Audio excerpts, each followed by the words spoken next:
ഇളകി മറിഞ്ഞിരുന്ന ചിന്നസ്വാമി സ്റ്റേഡിയം അപ്പോൾ മൂകമായിരുന്നു. ഭുവനേശ്വർ എറിഞ്ഞ 18-ാം ഓവറിൽ ധ്രുവ് ജുറേൽ അടിച്ചെടുത്തത് 22 റൺസ്. സ്വന്തം തട്ടകമായ ചിന്നസ്വാമിയിൽ തുടർച്ചയായ 4ാം തോൽവിയിലേക്കെന്ന നാണക്കേടിന് അരികിലാണവർ. നിരാശപ്പെടർന്ന കോഹ്ലിയുടെ മുഖത്തേക്ക് ക്യാമറ സൂം ചെയ്തു തുടങ്ങി. അല്ലെങ്കിലും എന്താണ് RCBയുടെ മൂഡ് എന്നറിയാൻ കോഹ്ലിയുടെ മുഖത്തേക്ക് നോക്കിയാൽ മതി. വാങ്കഡയിലും മൊഹാലിയിലും ചെപ്പോക്കിലുമെല്ലാം വിജയക്കൊടി നാട്ടിയിട്ടും സ്വന്തം മണ്ണിൽ ഒരു ജയം പോലുമില്ലാത്ത നാണക്കേട്. രാജസ്ഥാൻ റോയൽസിന് വിജയിക്കാൻ വേണ്ടത് 11 പന്തിൽ 18 റൺസ് മാത്രം. അവസാന പ്രതീക്ഷയെന്നോളം രജിത് പട്ടീദാർ ജോഷ് ഹേസൽവുഡിനെ വിളിച്ചു. ഹേസൽവുഡിന് ഇത് അത്ര നല്ല ദിവസമല്ല. 2 വിക്കറ്റുകളുണ്ടെങ്കിലും നന്നായി തല്ലുകൊണ്ടു. ഹേസൽവുഡിന്റെ ആദ്യ ഓവറിൽ തന്നെ യശസ്വി ജയ്സ്വാൾ 3 ബൗണ്ടറികളാണ് പേരിലാക്കിയത്. പക്ഷേ തിരിച്ചു വരാൻ അയാൾക്കറിയാം. അതുകൊണ്ട് തന്നെയാണ് ഡെത്തിലേക്ക് അയാളെ മാറ്റിവെച്ചത്.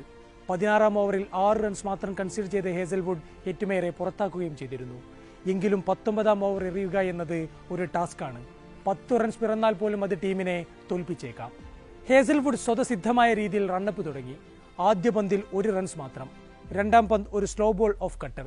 ധ്രുവ് ജുറേലിനത് കണക്ട് ചെയ്യിക്കാനായില്ല. 3ാം പന്ത് ഓഫ് സൈഡിലേക്ക് ഒരു ഉഗ്രൻ യോർക്കർ. പന്തെറിഞ്ഞ ഹേസൽവുഡ് ഒരു ഡോട്ട് ബോളിന്റെ സന്തോഷത്തിൽ തിരിഞ്ഞു നടക്കുമ്പോൾ കീപ്പർ ജിതേഷ് ശർമ്മ പന്തിൽ ബാറ്റ് ടച്ചുണ്ടെന്ന സംശയം പ്രകടിപ്പിക്കുന്നു. ജിതേഷ് അത് കോൺഫിഡൻസോടെ പറഞ്ഞതോടെ ഡിസിഷൻ DRSന് വിട്ടു. പിന്നീട് പന്ത് ബാറ്റിലുരസിയെന്ന് ക്യാമറകൾ തെളിയിക്കുന്നു. ജിതേഷ് മാത്രം കണ്ട ജിതേഷ് നേടിയെടുത്ത വിക്കറ്റ്. ടച്ചിലായി വന്ന ധ്രുവ് ജുറേൽ കൂടി മടങ്ങിയതോടെ കളി RCBയുടെ കയ്യിലേക്ക്. 4ാം പന്ത് ഒരു full length delivery. Jofra archer അത് ജഡ്ജ് ചെയ്യാൻ പോലും സാധിക്കാതെ പുറത്ത്. 5ാം പന്ത് വനിന്ദു ഹസരംഗക്ക് തൊടാൻ പോലുമായില്ല. 6ാം ബോൾ എഡ്ജായി തേർഡ്മാനിലേക്ക് പോയെങ്കിലും അത് മുൻകൂട്ടി കണ്ട് രജിത് പട്ടീദാർ അവിടെ കൃത്യമായി ഫീൽഡ് പ്ലേസ് ചെയ്തിരുന്നു. നിർണായകമായി ഈ ഒരു ഓവറിൽ പിറന്നത് 2 വിക്കറ്റ് അടക്കം 1 റൺസ്.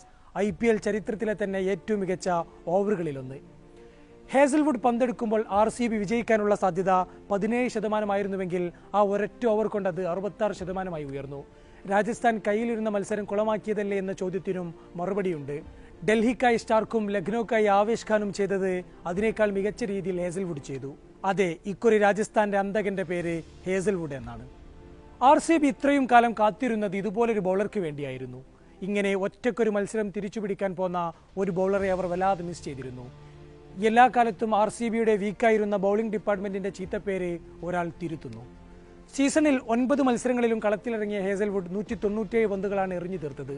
കൺസീഡ് ചെയ്തത് 275 റൺസ്. 16 വിക്കറ്റുകളുമായി പർപ്പിൾ ക്യാപ്പിൽ പ്രസീദ് കൃഷ്ണയ്ക്കൊപ്പം. ഓസീസ് ടീമിൽ സ്റ്റാർക്ക്, കമ്മിൻസ് എന്നീ സൂപ്പർ സ്റ്റാറുകൾക്ക് പിന്നിൽ 3ാമനായി നിൽക്കാനായിരുന്നു അയാളുടെ വിധി. പക്ഷേ ടെസ്റ്റോ ഏകദിനമോ 2020യോ ആകട്ടെ, ഏത് ഫോർമാറ്റിലും താൻ വിശ്വസ്തനാണെന്ന് ഹേസൽവുഡ് തെളിയിക്കുന്നു. RCB ബോളിംഗിൽ ഹേസൽവുഡിനെ പോലെ അഭിനന്ദനം അറിയിക്കുന്ന മറ്റൊരാളുണ്ട്, കൃണാൽ പാണ്ഡ്യ. ഇന്നലെ മത്സരത്തിന് ശേഷം കോച്ച് ആൻഡി ഫ്ലവർ പറഞ്ഞതിങ്ങനെ: ഈ ലേലത്തിലെ ഞങ്ങളുടെ ഏറ്റവും മികച്ച പിക്ക് കൃണാൽ പാണ്ഡ്യയാണ്. അദ്ദേഹത്തിന്റെ ഓൾറൗണ്ട് എബിലിറ്റി ഞങ്ങൾക്ക് ഇഷ്ടമാണ്. പക്ഷേ അതിലുപരി അദ്ദേഹം IPL വിജയിച്ചയാളാണ്. കൂടാതെ IPL ടീമിനെ നയിച്ച പരിചയവും അന്താരാഷ്ട്ര പരിചയവുമുണ്ട്. അവൻ ഫയർ ഉള്ളിലുള്ളയാളാണ്, ആൻഡി ഫ്ലവർ പറഞ്ഞു. ലേലത്തിൽ RCB ടാർഗറ്റ് ചെയ്തു വാങ്ങിയ പിക്കായിരുന്നു കൃണാൽ. അതൊരു ശരിയായ തീരുമാനമാണെന്ന് അയാൾ തെളിയിച്ചുകൊണ്ടേയിരിക്കുന്നു.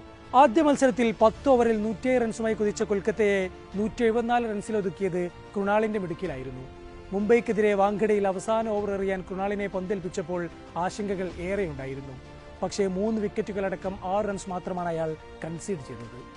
ഇന്നലെ രാജസ്ഥാനെതിരെയും ആദ്യം കളി തിരിച്ചത് കൃണാൽ പാണ്ഡ്യയാണ്. 9 ഓവറിൽ രാജസ്ഥാൻ 110-2 എന്ന നിലയിൽ ശക്തരായി നിൽക്കുമ്പോഴാണ് കൃണാലിനെ പാട്ടീദാർ പന്തേൽപ്പിക്കുന്നത്. ആദ്യ പന്തിൽ തന്നെ പരാഗ് പുറത്ത്. 3 റൺസ് മാത്രം പിറന്ന ഓവറോടെയാണ് RCB മത്സരത്തിലേക്ക് തിരിച്ചു വരുന്നത്. റൺ കൺസീഡ് ചെയ്യുന്നതിൽ പിശുക്ക് കാട്ടിയ കൃണാൽ പിന്നീട് 14ാം ഓവറിൽ നിർണായകമായ നിതീഷ് റാണയുടെ വിക്കറ്റുമെടുത്തു.